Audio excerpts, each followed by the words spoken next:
கிறிஸ்து இயேசுவில் அன்பிற்கினிய சகோதரர்களே, சகோதரிகளே, ஆண்டவர் இயேசு தன்னை வெளிப்படுத்துகின்றார். கடவுளின் செம்மறி என்று திருமுழுக்கு யோவான் அவரை சுட்டி காட்டுகின்றார். இவ்வாறு இறைவனின் செம்மறி என்று அவர் அடையாளப்படுத்தப்பட்டாலும் சீடர்கள் அவருடன் சென்று அவருடன் இருந்து தங்கி அனுபவம் பெற்ற பிறகு அவர் ரபி என்று அவர்கள் நினைத்தார்கள். ரபி என்றுதான் அவருடன் சென்று தங்கினார்கள். ஆனால் அவர்கள் அந்த அனுபவத்திற்கு பிறகு எப்படி மாறுகிறார்கள் பாருங்கள். மெஸ்ஸியாவை கண்டோம் என்கிறார்கள். எனவே அவர்களுடைய தனிப்பட்ட அனுபவத்திற்கு பிறகு ஆண்டவர் இயேசு ரபி என்ற ஒரு நிலையையும் உயர்ந்த வகையிலே மெஸ்ஸியா என்ற ஒரு நிலை அவருக்கு வருகிறது. மெஸ்ஸியாவை கண்டோம் என்று அவர்கள் சாட்சியம் சொல்கின்றார்கள். அது மட்டுமல்ல, அந்த மெஸ்ஸியா என்று அறிந்த பிறகு அவரிடம் சீமோனையும் அவர்கள் அழைத்து வருகின்றார்கள். அந்த சீமோன் ஆண்டவர் இயேசு ஏற்படுத்திய திருச்சபையினுடைய முதல் தலைவராக மாறுகிறார். அன்பிற்கினியவர்களே, ஆண்டவர் இயேசுவை நமக்கு அடையாளப்படுத்துகின்ற பொழுது இவர் இரண்டாம் ஆளாகிய சுதன் இயேசு, மகன் கிறிஸ்து என்றெல்லாம் நாம் அறிமுகப்படுத்தப்படுகின்றோம், அல்லது நாம் மறைக்கல்வியிலே வாசிக்கின்றோம், நமக்கு எடுத்து சொல்லப்படுகிறது. ஆனால் நம்முடைய தனிப்பட்ட அனுபவம் என்பது எப்படி இருக்கிறது? ஏதோ அறிவு அளவிலே நாம் நின்றுவிட்டோம் என்று சொன்னால், ஆண்டவர் இயேசு என்பவர் நமக்கு இன்றைக்கும் இந்த உலகத்திலே பிறந்த ஒருவராகத்தான் இருப்பார். அவர் பல நன்மைகளையும் பல புதுமைகளையும் செய்தவராக இருப்பார்.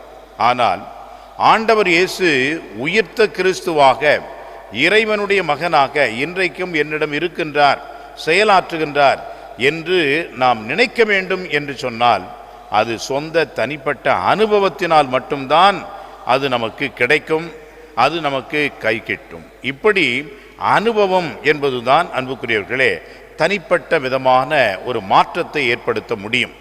நம்முடைய வாழ்க்கையிலே பல பேரை நாம் பார்க்கின்றோம். விவிலியத்திலே பாருங்கள்,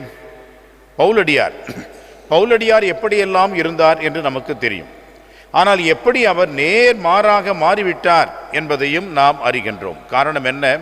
உயிர்த்த ஆண்டவரை அவர் சந்தித்த பிறகு அந்த உயிர்த்த ஆண்டவருடைய அனுபவம் என்பது அவருக்கு மிகப்பெரிய ஒரு மாற்றத்தை கொடுத்தது, அவருடைய வாழ்விலே ஒரு திருப்பத்தை கொடுத்தது. அந்த மனமாற்றம் என்பதுதான் பவுலடியாரை நற்செய்திக்காக தன்னையே முழுமையாக அர்ப்பணிக்கின்ற மேலான ஒரு அழைப்பை கொடுத்தது. எனவே அனுபவம் இல்லை என்றால் நம்முடைய வாழ்விலே எந்த ஒரு பயனும் இல்லை. அதுவும் குறிப்பாக நம்முடைய விசுவாச வாழ்விலே இந்த அனுபவ வளர்ச்சி, இந்த அனுபவ முதிர்ச்சி இல்லை என்றால் நம்முடைய விசுவாசம் செத்துவிட்ட விசுவாசம் என்றுதான் நாம் சொல்ல முடியும். குழந்தைகளாக நாம் இருக்கின்ற பொழுது நமக்கு ஒரு சில விஷயங்களை கற்றுக் கொடுக்கிறார்கள். ஆனால் இவர்கள் வளர்ந்து வயதிலே பெரியவர்கள் ஆகின்ற பொழுது தங்களுடைய அனுபவங்கள் வழியாக, அவர்களுடைய சொந்த தேவைகள் மற்றும் நடைமுறைகள் வழியாகவே பலவற்றையும் அவர்கள் கற்றுக்கொள்கிறார்கள். இனி அவர்களுக்கு கற்றுக் கொடுக்க வேண்டிய அவசியம் இல்லை. காரணம், எல்லாவற்றையும் அறிந்து தெளிந்து தேர்ந்து அவர்கள் வாழக்கூடிய அந்த அனுபவத்தை அவர்கள் பெற்றுவிடுகின்றார்கள்.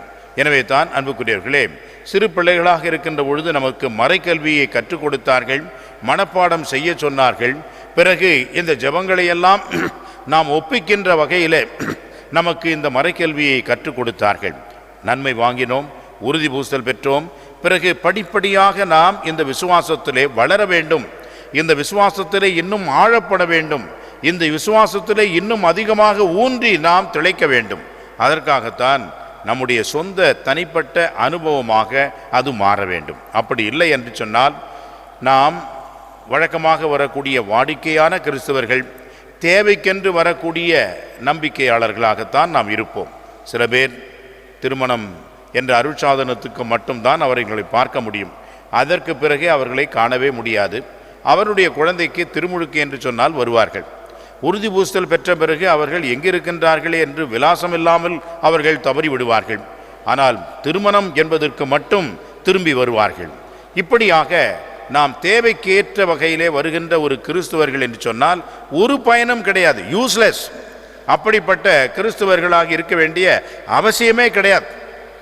மாறாக நாம் அன்றாடம் ஜெபிக்கின்ற கிறிஸ்துவர்களாகவும், அன்றாடம் நாம் திருப்பலிக்கு முடிந்த வரையில் வரக்கூடிய கிறிஸ்துவர்களாகவும், வாரம் வாரம் ஞாயிற்றுக்கிழமையிலே இறைவனுக்கென்று அந்த நாளை அர்ப்பணித்து அந்த நாளை திருப்பலிக்கு மற்ற நம்முடைய ஆன்மீக காரியங்களுக்கும் நாம் கவனம் செலுத்துகின்றவர்களாக, விவிலியம் வாசிக்கின்றவர்களாக, ஜெபிக்கின்ற மக்களாக, திருவருட்சாதனங்களை நாம் அடிக்கடி கொண்டாடுகின்ற மக்களாக இருப்போம் என்று சொன்னால் அதுதான் உண்மையான அனுபவத்தை நமக்கு கொடுக்குமே ஒழிய, மாறாக தேவைக்கு ஏற்ற வகையிலே வருகின்ற அந்த கிறிஸ்துவர்களுக்கு இந்த அனுபவம் கடைசி வரைக்கும் கிடைக்காது.